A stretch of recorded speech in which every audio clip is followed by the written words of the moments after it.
So, a guest is a true polymath of the Indian business landscape, a strategist, a mentor to millions, and a global voice for innovation. He is the director of THEV Consulting, a firm he founded in his mid-20s. Under his leadership, THEV has become a powerhouse of strategic advisory, working with an elite roster of clients from Fortune 500 executives and World Economic Forum young global leaders to alumni of Harvard, Columbia, and University of Pennsylvania. An engineer by training from Anna University, with a distinction in electronics and communication, he seamlessly bridges the gap between technical precision and business intuition. His expertise in startup ecosystem is unparalleled, serving as mentor of change for the Atal Innovation Mission and a dedicated mentor for Startup India since 2017. Whether it's Seed Stars World, Startup Weekend, or Global EdTech Awards, his seat at the jury table is a testament to his eye for disruptive potential. But his impact stretches far beyond the boardroom. In 2019, his commitment to a better world was globally recognized when he was conferred the title of Global Ambassador of Human Rights and Peace. A thought leader whose insights have graced platforms from Wall Street Journal, partner networks to the Feature Times. He's here today to help us navigate the complexities of strategy and organizational effectiveness. So please give a huge round of applause once again for the mentor and the global ambassador, Mr. Monce Abraham.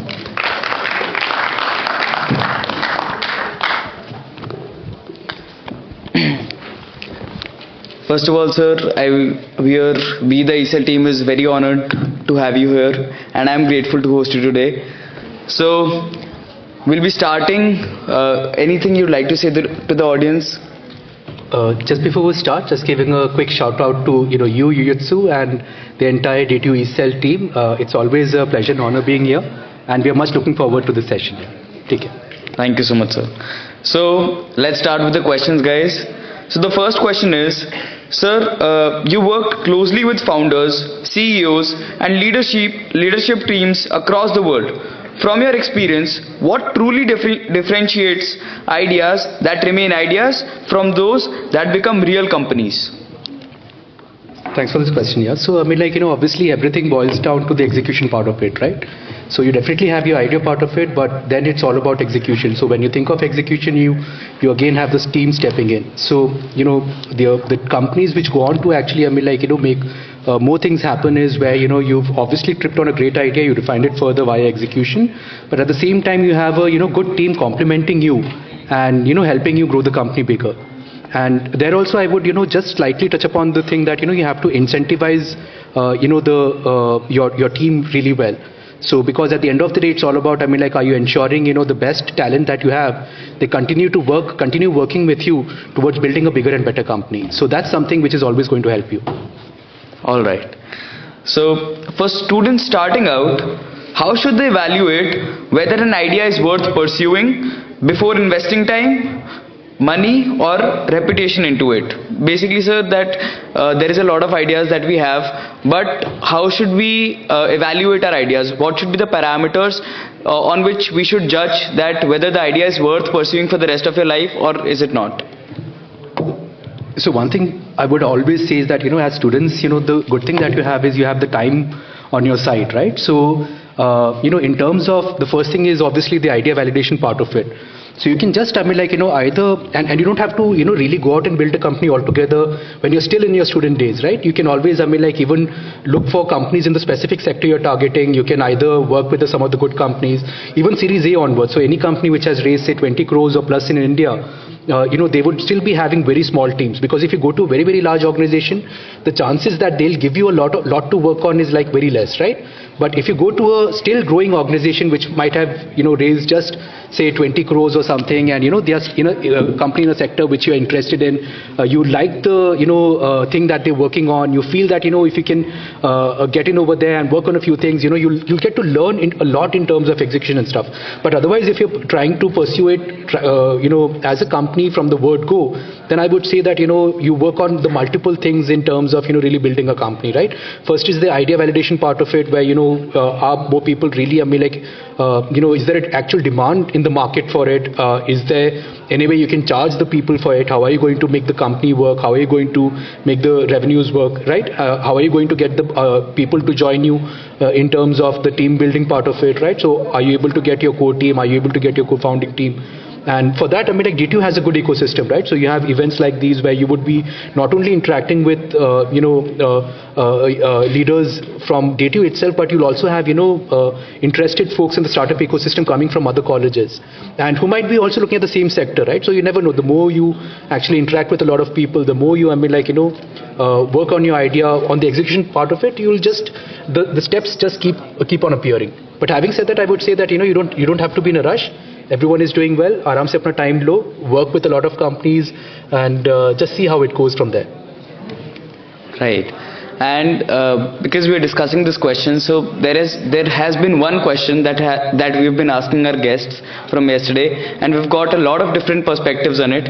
So the question is, a lot of our audience is right now in their graduation years, and right now they have to make the decision that should they pursue post-graduation or should they just go out for the idea and start working on it.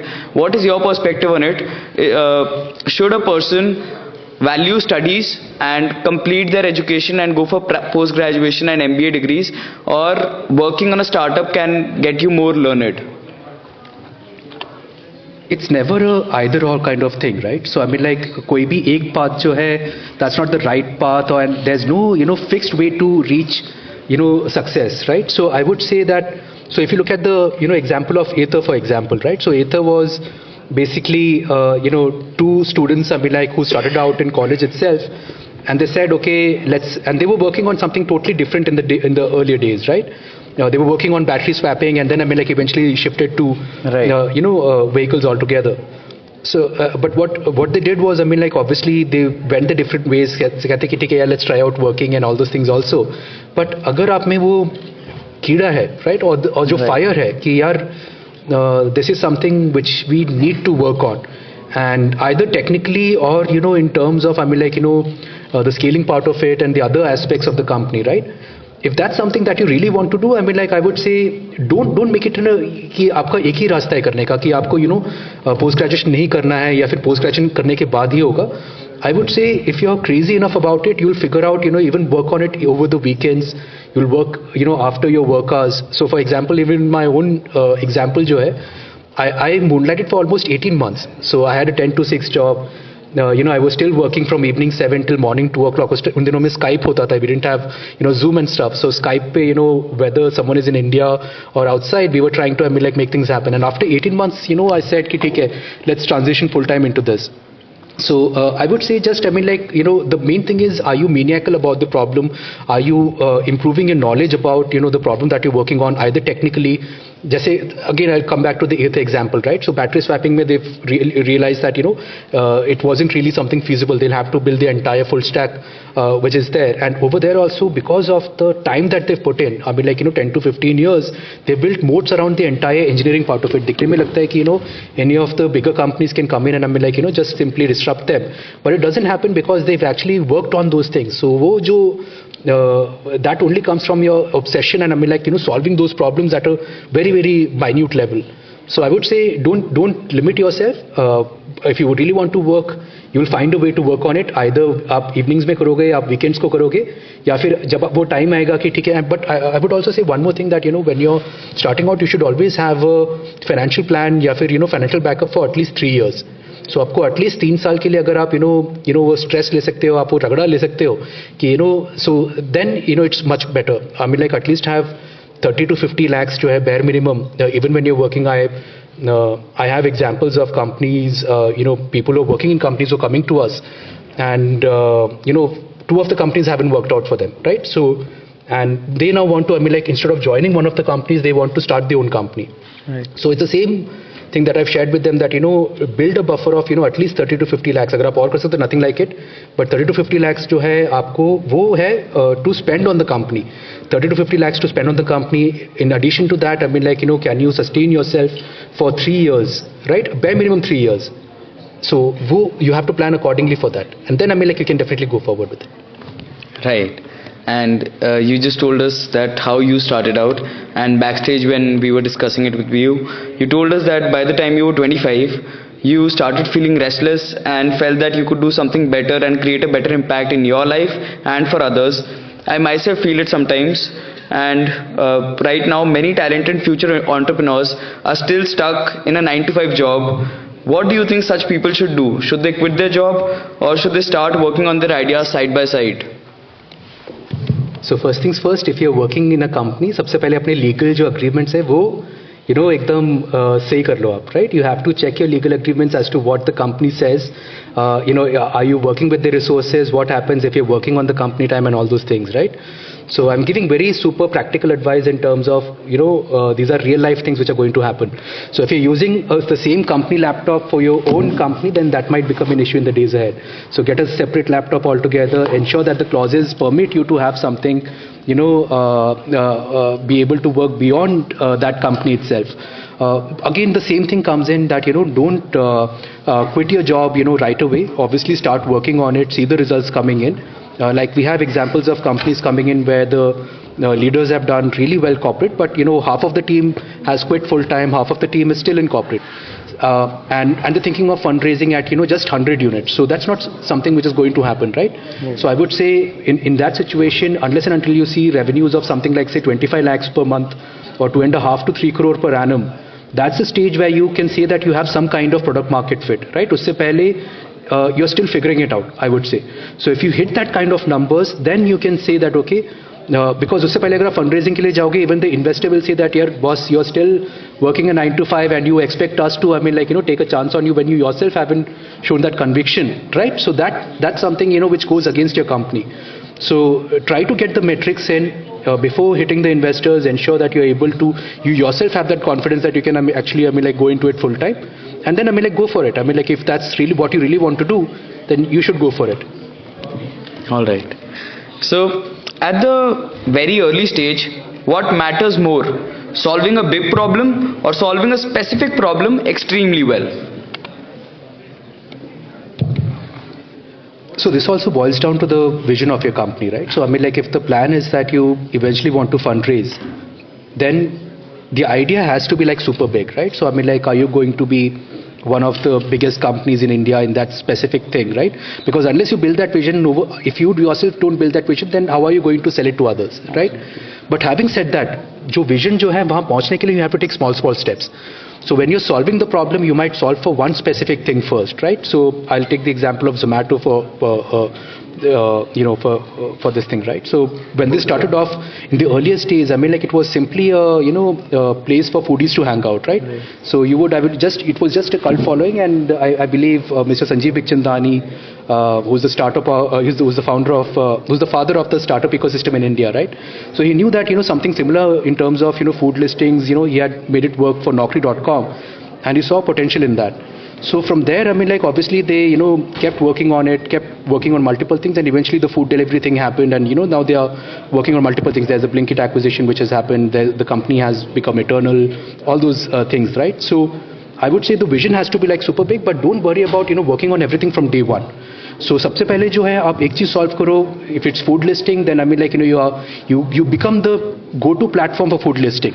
I remember I had the honor of having a chat with Dipendra Goyal once, and he told us how the team approached UK. So the only plan that they had was 10 members from India flew out to UK, and all they were doing was simply going to all the separate restaurants. और 10 दिन के बाद जो है, by the time it was New Year's, Zomato had gone live in UK.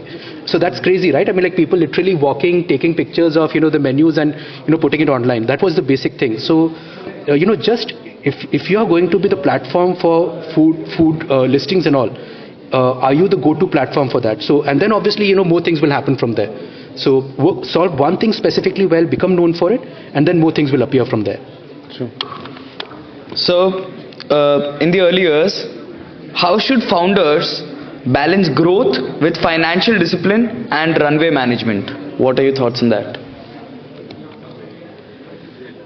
So, this is something which, every founder has to be super cognizant about, right? First things first is, it's a kind of dichotomy that you have, right? So, for example, anything which advances your company further, you definitely have to spend on it, but at the same time you have to ensure that you're not making any kind of expenses which can be avoided. So if you're say spending on, say if you're a manufacturing company and you have to get the next best machine जो कि आपका जो inventory बोल रहा जो production को जो है वो double triple कर रहा है, instead of like say having 15 or 20 people working online, that's something that you want to invest in, you have to invest in if it's making your company bigger, better in the days ahead.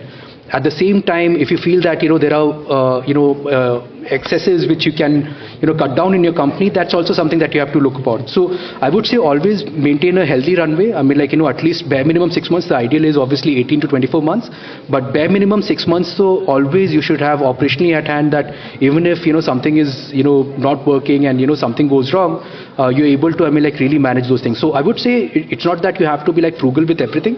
जहाँ पे आपकी company bigger better बन रही है, you are getting the best talent on board, you're getting the best machines on board, you definitely have to spend on it. You don't be penny wise and pound foolish. So spend where you have to, but at the other places try to save money where you can. All right. So we just talked about financial discipline and runway. So there's a lot of hype around fundraising today. So what do you think, when should a founder not raise capital?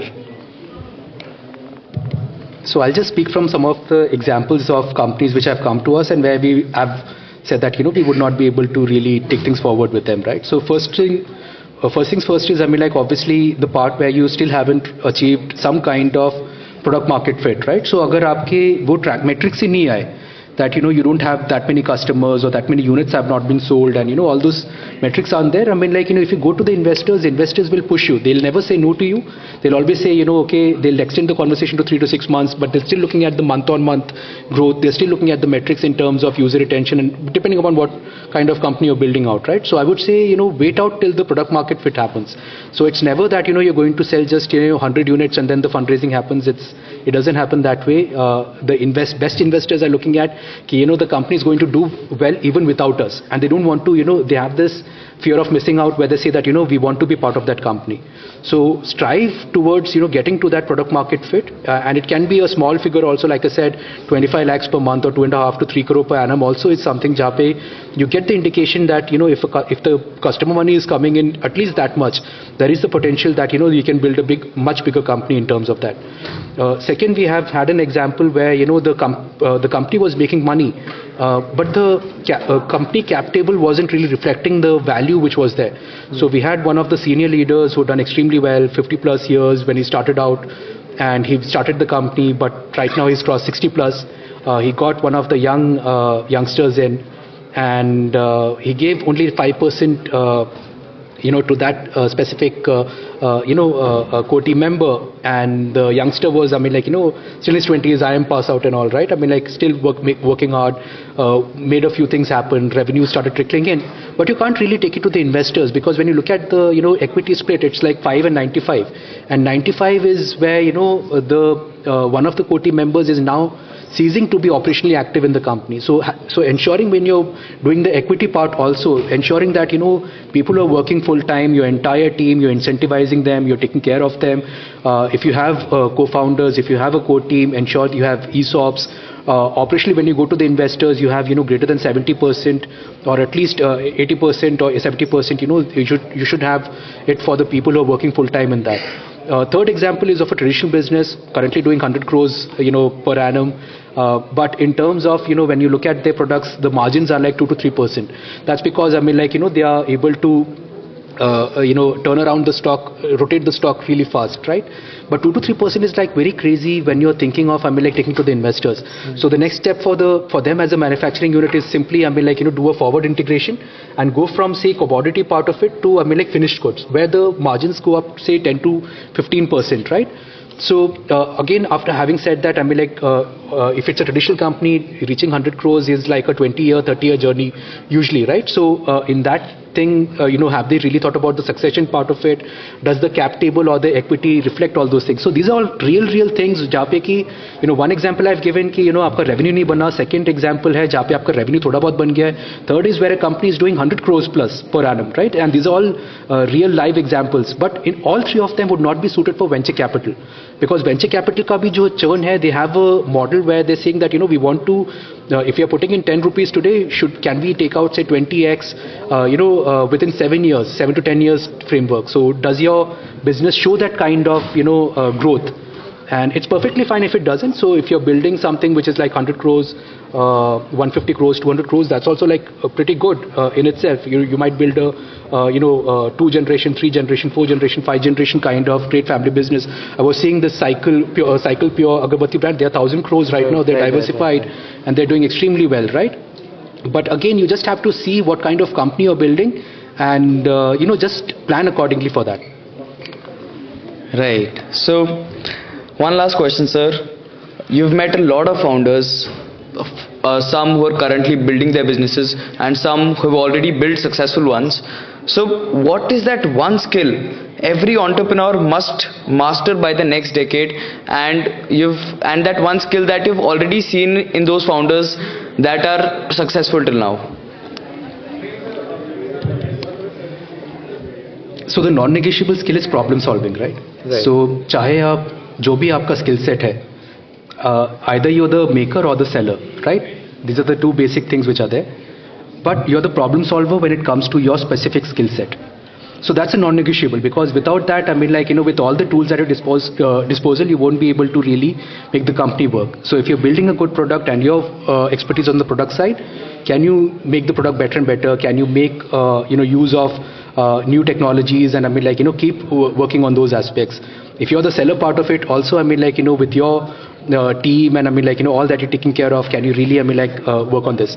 When it comes to the decade part of it, when you're looking at how do you really leverage on the next decade, I would say just look at the history part of it, right? So in the 2000s, if you were a good business but you were not looking at the internet revolution happening, and your company did not have a online presence, then you were literally holding the company back. Right. The same thing happened in the 2010s, right? When the mobile revolution happened, when the smartphones became kind of everywhere. So if in the 2010s, if you were building say a taxi company, or you were building something in retail and e-commerce, but you were not looking at the mobile app space, then you were holding back your company again. And so now the next decade which is coming in, we already have something like AI, right? So in AI, if you're not getting some kind of AI proficiency and trying to ride the AI wave, then you're holding back your company. Having said that, there are still companies who've done well and all those things, but I would just say that if there's an additional edge which you can give your company, you should just consider that. Right. So I believe your answers have been really insightful, sir, and personally I got a lot to learn from them today. We can take 1 or 2 questions from the audience. Any question from the audience? Anyone wanting to ask something from sir? Sir, आप हमारे लिए कि entrepreneurs को कैसे define करना चाहेंगे, क्योंकि ये जो न्यू एंटरप्रेन्योर्स हैं इसमें मोस्टली वर्क्स हम एआई जनरेटेड भी कर लेते हैं, तो एज सच हमें अपनी वर्क टीम पे फोकस करना चाहिए या न्यू एआई इनोवेशंस पे भरोसा करना चाहिए? Can you just repeat the first half of the question? AI innovations, I got it, but the first half? Sir, first half कि हमें अपने एंटरप्रेन्योरशिप में जैसे हम टीम बिल्ड करते हैं तो मोस्ट ऑफ द वर्क्स आजकल एआई ही हमारे लिए कर देते हैं, तो डू यू बिलीव कि हमें भी एआई पे बिलीव करके उसके साथ टीम बना के आगे ग्रो पे ध्यान देना चाहिए? That still totally depends, right? There are discussions ki, there will be less than 10 member teams who will go on to build billion-dollar companies in the days ahead. But having said that, I would say it never hurts to get really good people on your team. And then I think this is something which I had shared at the last year's keynote session also, right? So say, again, going back to the maker and the seller. So agar koi technical side pe hai, and they are using AI to get a major advantage in terms of time, in terms of manpower, in terms of computing strength and all those things, I think that's something that you should consider. At the same time, say if you're on working on the selling side of things, so say agar e-commerce or retail ki agar hum baat kare, right? So if you have example of say building personalization for your customer, or say building on the inventory forecasting for your customer, or say dynamic pricing for your customer, those are advantages jo ki you might be leaving out if you're not considering AI in the picture. So I would say there's no one way to do things, but when you have the opportunity to use something like AI jahan pe ki you can get one more advantage for your company, you should definitely consider that. Thank you, sir. Thank you so much. That was an insightful question. So, finally, we are really honored to have you here, sir. Can we have a huge round of applause for sir? So, the E-Cell Council member team would be felicitating sir right now. So,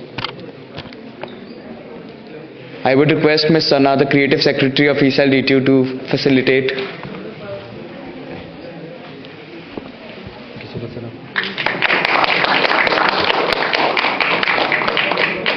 Thank you. I'll get this for you, sir. Finally, thank you so much for this insightful session, sir. Me personally, I have learned from you today, and the questions, I personally wrote them, some of the questions, and I got really thoughtful answers on them, and I believe my audience as well. Thank you so much, guys. Yes, super glad to you. Just giving a quick shout out to DTU once again, and wishing you all, everyone here, the very, very best here. Take care and all the best.